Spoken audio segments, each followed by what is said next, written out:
विधानसभा के by election के अलावा यहाँ पर नॉर्थ डिस्ट्रिक्ट में 2 कॉन्स्टिट्यूंसी हैं एडीसी की, और साथ ही साथ इसका नेबरिंग डिस्ट्रिक्ट जो है उन्नाकोटी, वहाँ पे भी 2 कॉन्स्टिट्यूंसी हैं।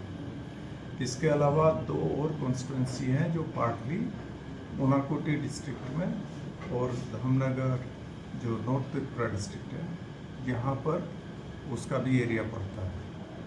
तो हमने प्री पोल पीरियड के लिए बहुत ही इलेबोरेट सिक्योरिटी अरेंजमेंट किए हैं। साथ ही साथ जिस दिन इलेक्शन होगा एडीसी का और यहाँ पर जो असेंबली कॉन्स्टिट्यूंसी है इसके बाईपोल का, उस दिन भी हमारा जो डिप्लॉयमेंट होगा, फोर्स का डिप्लॉयमेंट होगा, वो बहुत ही इलेबोरेट होगा।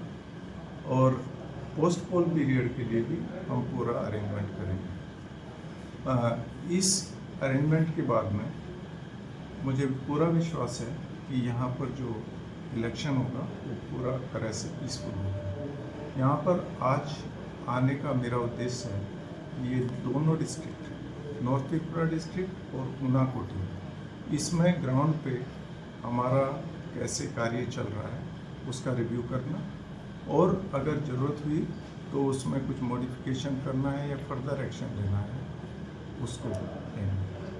साथ ही साथ मैं यहाँ पर सभी को एश्योर करना चाहूँगा कि यहाँ पर सिविल और पुलिस एडमिनिस्ट्रेशन दोनों बहुत अच्छी तरह से कार्य कर रहे हैं दोनों डिस्ट्रिक्ट्स में, और हम इंश्योर करेंगे कि बोथ एडीसी इलेक्शन और साथ ही साथ जो ये बाईपोल है यहाँ पर धामनगर विधानसभा का, ये संपूर्ण तौर पर पीसफुल हो, फ्री एंड फेयर इलेक्शन हो, और किसी भी तरह का किसी को कोई असुविधा न हो। सर, वर्तमान लॉ एंड ऑर्डर सिचुएशन कैसा है?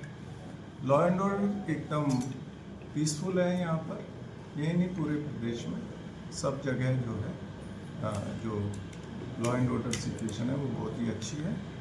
और हम आशा करते हैं कि ये जो एडीसी इलेक्शन है और यहाँ पर जो बाईपोल है, बाई इलेक्शन है, वो दोनों भी